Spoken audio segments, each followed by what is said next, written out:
नरेंद्र मोदी जी बिहार में रेलवे के डेवलपमेंट के लिए लगातार आग्रह रखते हैं और उन्होंने 2014 में जिम्मेदारी लेने के बाद में बिहार के रेलवे के डेवलपमेंट के लिए बजट को 9 गुना बढ़ाया है। पटना से दिल्ली के बीच में डेली अमृत भारत एक्सप्रेस चालू करने का निर्णय लिया गया है। दरभंगा से लखनऊ ये वीकली अमृत भारत एक्सप्रेस का फैसला लिया गया है और मालदा से लखनऊ जो कि काफी बिहार का हिस्सा कवर करके जाती है और पूर्वांचल को लखनऊ के साथ जोड़ती है, उसको वो भी एक फैसला लिया गया है। साथियों, आप सब जानते हैं कि भारत के प्रधानमंत्री श्री नरेंद्र मोदी जी बिहार में रेलवे के डेवलपमेंट के लिए लगातार आग्रह रखते हैं और उन्होंने 2014 में जिम्मेदारी लेने के बाद में बिहार के रेलवे के डेवलपमेंट के लिए बजट को 9 गुना बढ़ाया है। 10,000 करोड़ रुपए का बजट दे रहे हैं और कई सारे नए काम भी हाथ में लिए हैं।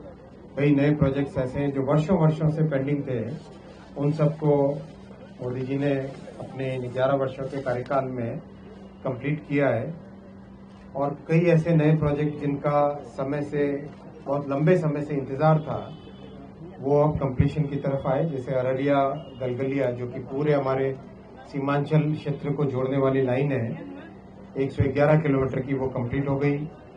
समस्तीपुर से दरभंगा की डबलिंग का काम करीब बहुत लंबे समय के बाद में एक अच्छी प्रोग्रेस हुई उसकी। वैसे ही नरकटियागंज, दरभंगा और सीतामढ़ी मुजफ्फरपुर की डबलिंग का भी प्रधानमंत्री जी ने 256 किलोमीटर की ये प्रोजेक्ट 4,000 करोड़ का सैंक्शन किया। तो इस तरह से बहुत सारे काम हैं जो अभी बहुत अच्छी प्रोग्रेस हो रही है। मैं आपके सामने एक अच्छी खबर आपके सामने रखना चाहूंगा कि पटना से दिल्ली के बीच में डेली अमृत भारत एक्सप्रेस चालू करने का निर्णय लिया गया है। माननीय प्रधानमंत्री जी का बहुत आग्रह है कि हमारे दिल्ली और पटना के बीच में कनेक्टिविटी सिग्निफिकेंटली इम्प्रूव होनी चाहिए, बहुत बढ़नी चाहिए। तो ये डेली रहेगी और खूब जल्दी इसका इनॉग्रेशन किया जाएगा। साथ ही साथ दरभंगा से लखनऊ ये वीकली अमृत भारत एक्सप्रेस का फैसला लिया गया है और मालदा से लखनऊ जो कि काफी बिहार का हिस्सा कवर करके जाती है और पूर्वांचल को लखनऊ के साथ जोड़ती है, उसको वो भी एक फैसला लिया गया है। और एक फैसला लिया गया है सहरसा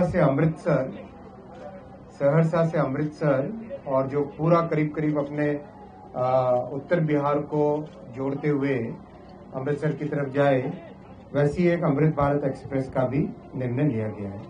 और एक 5वां बड़ा निर्णय लिया गया है जो हमारा सीमांचल है, जोगबनी वाला एरिया, वहां से तमिलनाडु के लिए तमिलनाडु में ईरोड, उसके लिए एक डेली ट्रेन का फैसला लिया गया है। ये अपने आप में बिहार के लिए बहुत बड़ा कनेक्टिविटी इम्प्रूव होगी इससे। और जैसा आप जानते हैं, प्रधानमंत्री जी ने बिहार के लिए वंदे भारत बहुत सारी दी हैं। मेरे ख्याल से किसी भी राज्य को अगर देखें तो जो टॉप 2 और 3 राज्य होंगे जिसमें वंदे भारत की संख्या ज़्यादा है, उसमें से बिहार एक है। साथ ही साथ नमो भारत भी दी है। अमृत भारत एक्सप्रेस भी सबसे पहली 2 जो चली उनमें से एक दरभंगा से चली थी।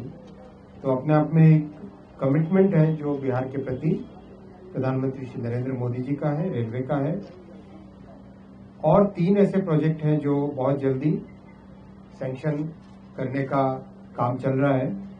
एक है भागलपुर से जमालपुर 3rd लाइन जो कि हमारे पूरे उस क्षेत्र के कनेक्टिविटी को बेनिफिट करेगा।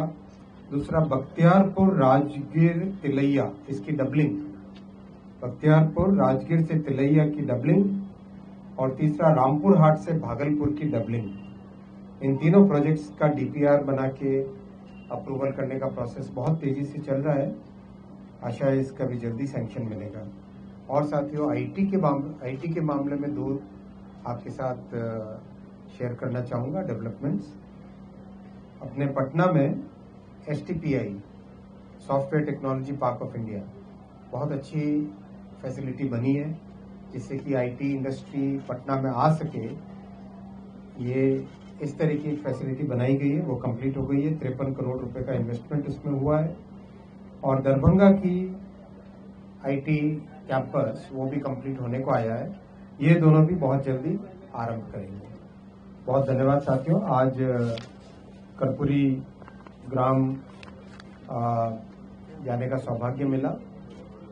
भारत रत्न श्री कर्पूरी ठाकुर जी ने जिस तरह से समाज के अति पिछड़े वर्गों को मुख्य धारा में लाने का काम किया था, आज उनको श्रद्धांजलि भेंट की और उनके गांव जाने का मौका मिला, उनके घर जाने का भी मौका मिला। और विशेषकर कैसे उस एरिया में फैसिलिटीज बढ़ाए रेलवे की, कर्पूरी ग्राम स्टेशन को रीडेवलप करना, नई फैसिलिटीज लाना, वो सब भी किया। और समस्तीपुर के रिलेटेड बहुत सारे फैसले भी लिए गए। समस्तीपुर में कंप्लीट रेलवे का डेवलपमेंट कैसे हो, उस पर भी आज लंबी चर्चा हुई।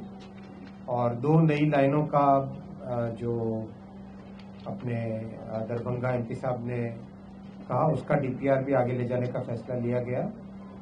और साथ ही साथ ईस्ट कोस्ट रेलवे को first complete digital station control, यानी इलेक्ट्रॉनिक इंटरलॉकिंग का जो सिस्टम है, ECR ईस्ट कोस्ट में, ECR पूर्व मध्य रेलवे, हाजीपुर अपना यहाँ पे खड़े हैं अभी।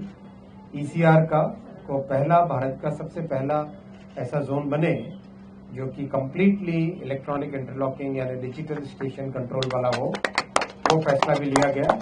और उसमें जनरल मैनेजर DRM सबको आगे बढ़ने का ये फैसला लिया गया।